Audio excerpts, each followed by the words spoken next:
고린도전서 2장 1절에서 9절까지 우리 다 같이 한 목소리로 봉독하시겠습니다. 형제들아, 내가 너희에게 나아가 하나님의 증거를 전할 때에 말과 지혜의 아름다운 것으로 아니하였나니 내가 너희 중에서 예수 그리스도와 그가 십자가에 못 박히신 것 외에는 아무것도 알지 아니하기로 작정하였습니다. 내가 너희 가운데 거할 때에 약하고 두려워하고 심히 떨었노라. 내 말과 내 전도함이 설득력 있는 지혜의 말로 하지 아니하고 다만 성령의 나타내심과 능력으로 하여 너희 믿음이 사람의 지혜에 있지 아니하고 다만 하나님의 능력에 있게 하려 하였노라. 그러나 우리가 온전한 자들 중에는 지혜를 말하노니 이는 이 세상의 지혜가 아니요 또 이 세상에서 없어질 통치자들의 지혜도 아니요 오직 은밀한 가운데 있는 하나님의 지혜를 말하는 것으로서 곧 감추어졌던 것인데 하나님이 우리의 영광을 위하여 만세전에 미리 정하신 것이라. 이 지혜는 이 세대의 통치자들이 한 사람도 알지 못하였나니 만일 알았더라면 영광의 주를 십자가에 못 박지 아니하였으리라. 기록된 바 하나님이 자기를 사랑하신 자들을 위하여 예비하신 모든 것은 눈으로 보지 못하고 귀로 듣지 못하고 사람의 마음으로 생각하지도 못하였다 함과 같으니라. 아멘. 고린도전서 2장 1절부터 또 말씀입니다. 앞에서 봐야 될 설명들도 이제 되어 있긴 하지만 고린도 교회에다가 편지를 쓴 거거든요. 근데 고린도 이 교회는 사도 바울이 1차, 2차, 3차 전도 여행을 전도를 떠날 때에 두 번째 전도 여행 때에 세웠던 교회, 그 교회가 바로 이제 고린도 교회입니다. 첫 번째 사도 바울이 하나님의 성령의 임하심을 통해서 이 복음의 말씀을 전해야 되겠다 해서 1차 전도 여행을 떠났고, 그때는 이제 배를 타고서 다시 구부로 섬을 통해 가지고 이렇게 복음을 전하는 그러한 통로를 갖고 있다가, 두 번째에는 이제 육지로만 다니는, 그렇게 하고 나중에 돌아올 때는 배로 돌아오지만, 그래서 일부러 산악지대나 이런 데도 가서 이렇게 그 복음을 전파를 했었던 그 통로가 2차 전도 여행입니다. 빌립보, 또 데살로니가, 베레와, 또 아덴, 그러니까 아테네죠. 그리스 수도 아테네. 그리고 그 아테네 그 밑에가 고린도, 이렇게 그 통로가 이렇게 있는데, 그러한 통로를 통해서 했었던 두 번째 2차 전도 여행의 기간이 한 3년 정도 됩니다. 3년 정도 되는데, 유독 이 고린도 교회에는 사도 바울이 한 1년 6개월 정도 있었어요. 머물러 있었습니다. 그러니까 3년이라고 하는 그러한 전도 그 기간 동안에 1년 절반 정도를 이 고린도 교회에서 머물러 있으면서 이 교회를 세우려고 얼마나 많은 애를 썼는지가 사도 바울한테는 이 애정을 가질 수밖에 없는 그런 교회였다. 이렇게 보시는 것이 성경을 또 이해하는 데 좀 더 도움이 될 것 같고요. 또 고린도 지역 자체가 아테네보다는 좀 못해요. 아덴이라고 되어 있는 데가 그리스 수도가 아테네니까 그쪽에는 완전 거기 중심지지만, 고린도도 그 못지않는 그러한 무역의 중심지도 돼 있고, 또 그 당시 그리스 철학도 있고, 또 이게 많은 사람들이 왕래할 수 있는, 그리고 육로가 아니라 이제 바다 쪽에 항구가 많은 갱그리아라든지 이러한 지역들도 이 고린도 지역에 있는 걸로 봐서 많은 사람들도 모여져 있었던 곳. 그러니까 사도 바울이 생각할 때는 여기가 사람이 많으니까, 다른 데 지역은 그렇게 사람이 많지는 않았어요. 아덴 빼놓고는. 그러니까 이쪽에 사람들도 많이 오고 가니까 여기에서 교회를 세워서 많이 육성을 해서 복음을 좀 더 활발하게 전할 수 있겠구나라고 하는 그러한 측면에서도 이곳에서 조금 오래 머물러 있었던 그런 곳입니다. 또 이 고린도 교회에서 만난 사람이 바로 브리스길라와 아굴라라고 하는 이 두 부부를 만나서 이 부부들이 정말 이 교회를 세우는데 많은 헌신을 또 하거든요. 그리고 이 여기에서 고린도에서 바울을 만난 것이 이분들 평생에 아주 그냥 이 하나님의 일을 더 할 수 있도록 도와줬던 그러한 곳이 바로 고린도 교회입니다. 고린도 교회는 사도 바울이 세웠기도 했지만 사실상 그 기간 안에 이 두 부부의 헌신과 여러 사람들이 모여져 있음으로 인해서 나름대로는 조그만 이런 그런 교회가 아니라 나름대로는 좀 성장할 수 있는 큰 교회 쪽으로 세워졌다. 네, 이렇게 또 볼 수가 있습니다. 그런데 고린도전서라고 하는 거니까 고린도 교회에다가 편지를 쓴 이유가 그 1장에 이렇게 드러나 있어요. 1장이 이렇게 되면 내가 이 편지를 왜 쓰냐면은 하고서 이제 이 서신서가 문을 여는데 거기에는 이 고린도 교회의 문제점들이 자꾸 드러나기 때문에 그렇고 첫 번째는 이제 분쟁이었어요. 분쟁. 너희들 중에 자꾸 뭐가 분쟁이 있다는 얘기를 내가 들었어. 그러니까 이때 이 당시에는 아마 이 고린도에 있었던 것이 아니라 다시 또 이게 오겠다라고 하고서 오지 못한 상태에서 다른 지역으로 전도 여행 중에 이런 소식을 들으니까 한번 가기가 이렇게 만만치가 않거든요. 쉬운 게 아니고 지금처럼 뭐 차가 있는 것도 아니고 그러니까 가려고 해도 갈 수 없는 부분인데 자꾸 뭔가가 얘기가 들리니까 그래서 고린도 교회에다가 약간 충고에 가까운 약간 잔소리와 같은 그러한 것으로서 이 서신서가 기록이 되어 있습니다. 그래서 뭐 이거를 읽으면은 위로가 되고 뭐 위안을 받고 새 힘을 얻고 이러한 것이 아니고 니들 교회에서 이러한 것은 아니지 않느냐. 거기 교회가 세워진 목적이 뭐냐. 내가 너희들한테 가서 이 낯선 땅에서 교회를 세웠는데 이 교회가 가져야 될 것이 뭐냐. 너희들이 지금 그렇게 하는 것은 아니지 않느냐라는 식의 그 설명이 이 배경이 되겠습니다. 그 중에서 하나가 2장에서 이렇게 하는 말이 있는데 여기에서는 이제 지혜라고 하는 말이 2장에서 드러나기 시작합니다. 2장 1절 한번 보겠습니다. 형제들아, 내가 너희에게 나아가 하나님의 증거를 전할 때에 말과 지혜의 아름다운 것으로 아니하였나니. 그게 무슨 얘기냐면 내가 너희 중에 가가지고 교회를 세울 때에 내가 이 세상에서 원하는 말, 세상에서 너희들이 생각하는 말, 너희들이 판단하는 그런 것으로 이 교회를 세운 것이 아니다. 2절에는 내가 너희 중에서 예수 그리스도와 그가 십자가에 못 박히신 것 외에는 아무것도 알지 아니하기로 작정하였다. 즉 사도 바울은 전도 여행을 떠나면서 항상 목적은 두 가지예요. 바로 예수 그리스도하고 예수 그리스도가 십자가에 못 박히셔 죽으셨다. 이 두 가지 사실을 목표로 해서 교회를 세웠고 또 전도 여행도 그러한 목적으로 해서 그러한 복음의 소식을 전하기 위해서 사도 바울은 자기 인생을 바친 거란 말이죠. 그럼에도 불구하고 이런 말을 다시 또 하는 것은 내가 세운 본질이 이거다. 교회가 가져야 될 부분은 이거다. 나는 그거 이외에는 다른 세상의 지혜와 처세술과 여러 가지 좋은 것들이 있었지만 그걸 다 버렸다.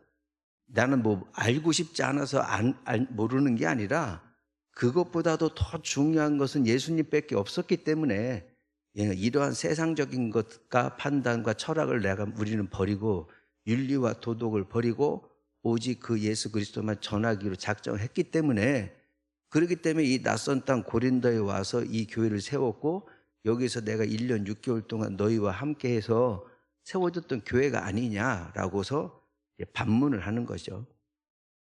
3절에 내가 너희 가운데 거할 때에 약하고 두려워하고 심히 떨었노라. 이게 뭐 지금 사도 바울의 약한 부분을 또 표현하기도 했지만 이 고린도에 오기 전에 사도 바울이 아테네에서 또 이렇게 전도를 했거든요. 전도했는데 거기는 이제 온갖 그리스 철학, 그러니까 우리가 알고 있는 소크라테스, 플라톤, 아리스토텔레스 이런 사람들의 흐름이 있는 곳이 바로 이 곳이었는데 이곳에 가니까 얼마나 좋았겠어요. 그런데 여기에서 사도 바울이 담대히 복음을 전했음에도 불구하고 큰 효과는 거두지 못했어요. 그러니까 이때에 이 또 사도 바울이 또 생각한 거야. 내가 알고 있는 것만 가서 외쳐도 이게 될 줄 알았는데 생각보다는 그렇지 못하구나. 그러니까 내 생각이 먼저 좀 앞섰구나라는 것을 약간 후회와 아쉬움을 가지고 그 다음에 고린도 교회로 온 상태라는 것을 표현한 겁니다. 4절에 또 이렇게 얘기하고 있습니다. 내 말과 내 전도함이 설득력 있는 지혜의 말로 하지 아니하고 다만 성령의 나타내심과 능력으로 했다. 내가 가서 말을 하고 전도하고 복음을 제시하고 예수님에 대해서 설명하고 했던 것은 그래도 내가 이렇게 말을 잘해가지고 하는 그런 것이 아니고 다만 성령께서 나타나시고 성령께서 주신 능력으로 지금까지 이렇게 해왔다 이거죠. 그러니까 사람들이 바라볼 때 사도 바울이 뭔가 조금 이렇게 뭐 자신 있어 하는 것 같은데도 말하는 것에는 그렇게 능통하지를 못했다 이런 거예요. 사실상 사도 바울은 이 글에 대한 힘이 있었지 말에 대한 언변에 대한 힘은 그렇게 글에 비해서는 좀 약한 부분도 있을 수 있단 말이죠. 그러니까 그럼에도 불구하고 나는 그런 부족한 것들도 성령께서 나에게 나타나셨고 성령께서 주시는 그 힘과 능력을 가지고 그렇게 준비를 하고 있었는데 5절에 너희 믿음이 사람의 지혜에 있지 아니하고 다만 하나님의 능력에 있게 하려 하였노라. 지금 현재 고린도 교회의 교인들에게 얘기를 하는 거예요. 너희들이 지금 가지고 있는 이 믿음은 사람의 자꾸 생각을 하지 말라 이거지. 사람의 지혜에 있지 아니하고 내가 지금 이렇게 복음을 전했던 것처럼 너희들도 내가 가지고 있는 이 마음을 가지고서 이 교회 생활을 해라. 그것이 맞지 않느냐라고 강하게 계속 그 얘기를 하고 있는 겁니다. 이 전도하는 데 있어서도 보면은 말의 언변이 잘 안 될 수도 있어요. 우리가 수요일 날하고 목요일 날 계속 전도를 하잖아요. 전도를 하는데 사실상 뭐 사탕 주고 별 큰 얘기도 안 하고 이렇게 얘기도 하지만 그게 보이지 않지만은 그런 것들이 우리가 판단할 땐 별거 아닌 거고 열매도 없는 거겠지만 그게 다 성령께서 함께 하시고 그렇지 않고선 전도라는 것은 있을 수가 없다라는 거죠. 사도 바울에 의하면 내가 이 복음을 전하는 게 내 생각대로 했으면 이렇게 할 것 같으냐 본인 스스로도 안 할 거라 이 말이죠. 아니 열매도 없고 드러나는 것도 없는데 무슨 갈 때마다 다 기적이 일어나는 것도 아닌데 이걸 내가 무슨 생각 사람의 생각을 하는 줄 아느냐? 그렇지가 않다. 내가 말을 하거나 뭘 할 때마다 항상 성령의 도우심을 바랬고 그 가운데서 하나님이 주시는 능력을 주셨으니까 내가 말을 했다 이런 얘기죠. 전도라는 것은 열매를 맺기 위해서 하는 것이 아니고 전도는 그냥 씨를 뿌리는 것뿐이에요. 열매를 거두시는 것은 나중에 와서 하는 거지.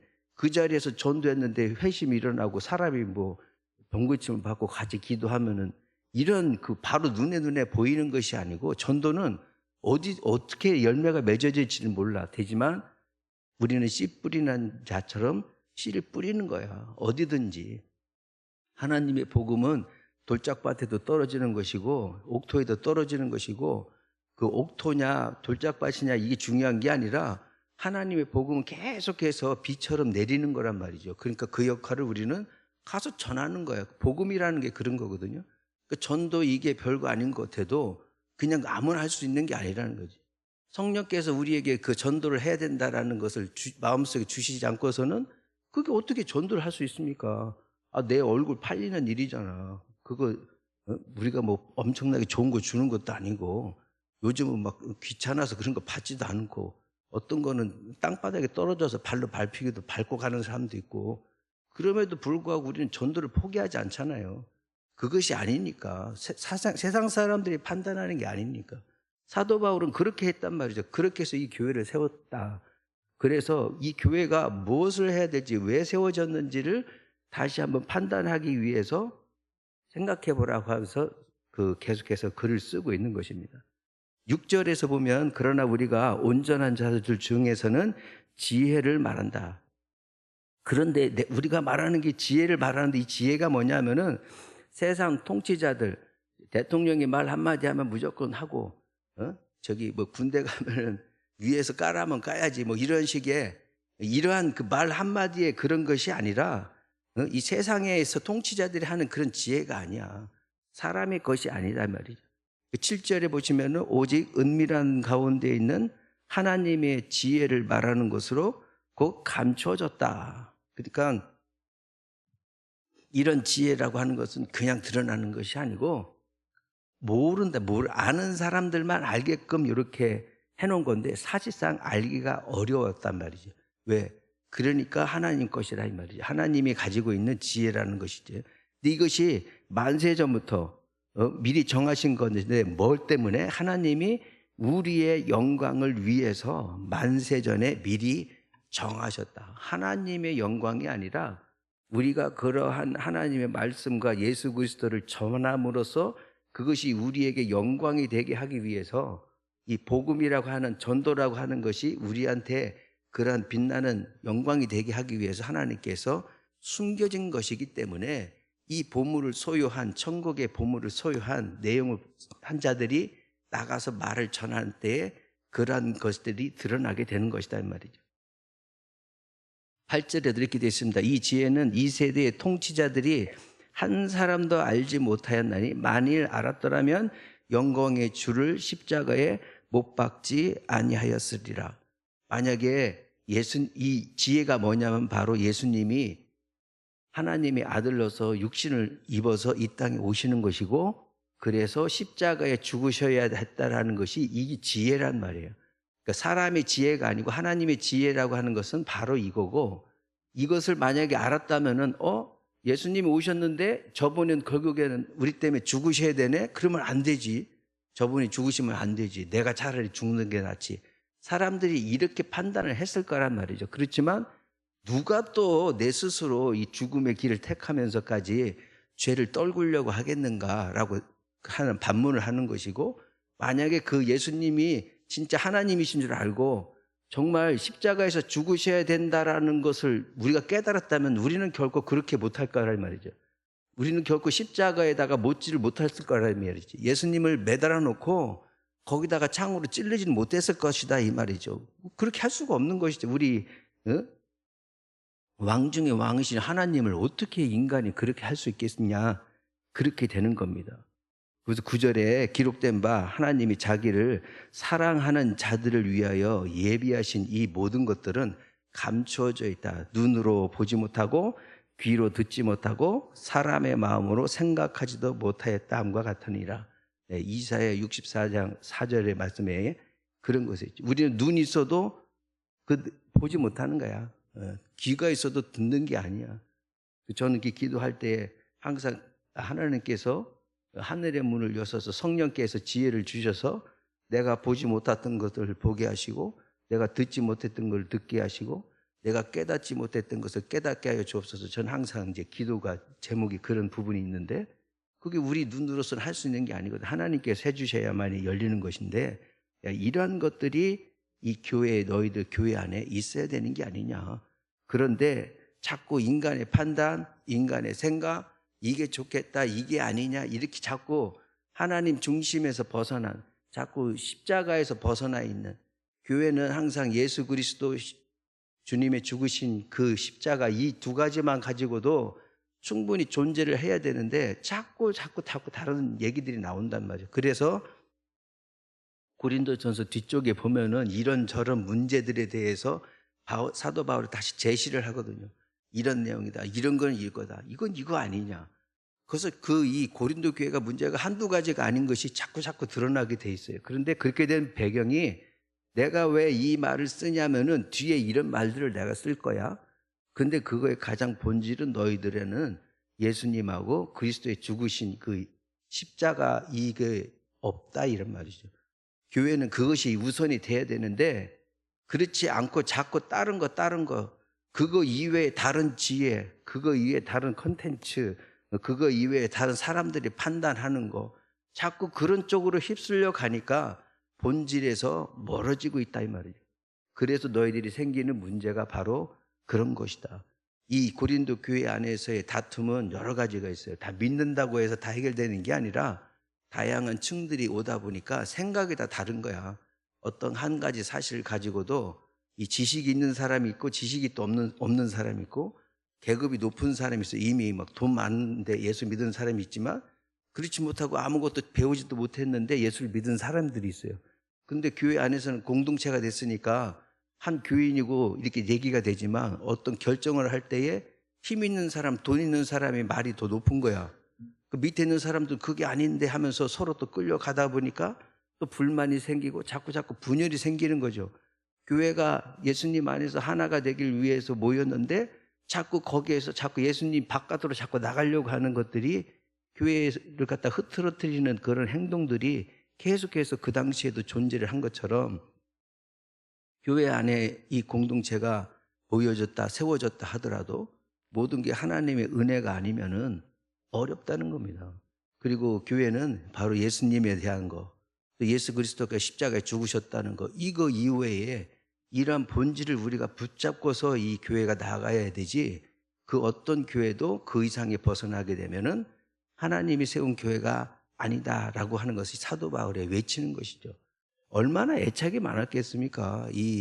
내가 지금 다른 데를 더 다니려고 하는데도 불구하고 이 2차 전도 여행 기간 동안에 언제 죽을지도 모르는데, 또 2차 전도 여행 기간에는 또 감옥에도 갇히거든요. 이렇게 교회에서 빌립보 교회에서 바울과 실라가 감옥에도 갇힌단 말이야. 그러니까 고초를 그냥 생긴 게 아니에요. 고초를 많이 겪으면서 교회를 세우고 여기에서 그렇게 하고 이렇게 얘기했음에도 불구하고 자꾸 사람의 판단으로 자꾸 나가려고 하는 거. 이것이 그 당시 교회뿐만 아니라 우리 지금 한국에도 이 교회가 위기다 이런 판단을 하는데, 그 위기가 뭐가 됐든지 간에 이러한 본질을 찾게 된다면 하나님께서 성령과 능력으로서 그 일을 하는 데 있어서, 그런 말을 하는 데 있어서 어찌 외면하시겠습니까? 그것이 없을 때 분열이 자꾸 생기는 것이니까, 우리가 생각할 때 우리 스스로도 내 믿음과 내 방향이 교회를 나와서 이렇게 예배를 드리고 기도하는데 그 목표가 무엇이냐 이 말이죠. 그것이 바로 내가 더 하나님한테 가까이 가야 되는 거거든요. 우리는 어떤 일을 하는 것이 중요하기도 하지만 저는 항상 생각하는 것은 방향이라는 거죠. 방향. 내가 가는 것이 지금 어떤 일을 하는데 이게 누구를 향하고 있는 건가. 예수님을 향해서 있다면은 그 길을 그냥 가는 거거든요. 그 길이 평탄한 꽃길이 아니더라도 험난한 길이라도 그게 하나님 앞에 가는 길이라면 그 길을 가는 것이, 그게 바로 이 믿는다는 사람의 그 기본 자세가 아니겠나. 그래서 방향이 저는 항상 중요하다고 생각합니다. 회개하는 것도요, 방향이거든요. 돌이키는 거예요.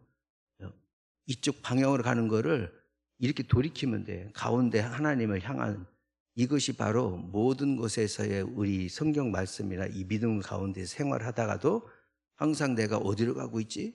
내가 지금 뭘 하고 있지? 이거는 어떤 뜻이지? 할 때에 사람들이 뭐라고 평가를 해도 내가 가는 길이 예수님을 위해서 가는 것이지 나를 위해서 가는 것이 아니다. 그러면 그냥 그 길을 가는 거거든요. 그것이 바로 우리가 가져야 될, 우리가 가지고 있는 믿음, 또 이 교회가 나가야 될 방향, 우리 한국교회, 하나님이 살아계시다 하는 이 세상의 교회들이 하나님께서 말하시는 그러한 원리가 아닌가, 이렇게 생각을 합니다. 오늘 주시는 말씀 가지고 다시 한번 내가 어느 쪽을 향해 있는지, 하나님 중심인지, 예수 그리스도와 그 십자가 위에는 가진 것이 없었던 사도 바울과 같은 외침을 우리는 우리 스스로에게 나에게 할 수 있는지, 그러한 하나님이 주시는 지혜가 있기를 원합니다. 다 같이 주시는 말씀 가지고 기도하시겠습니다.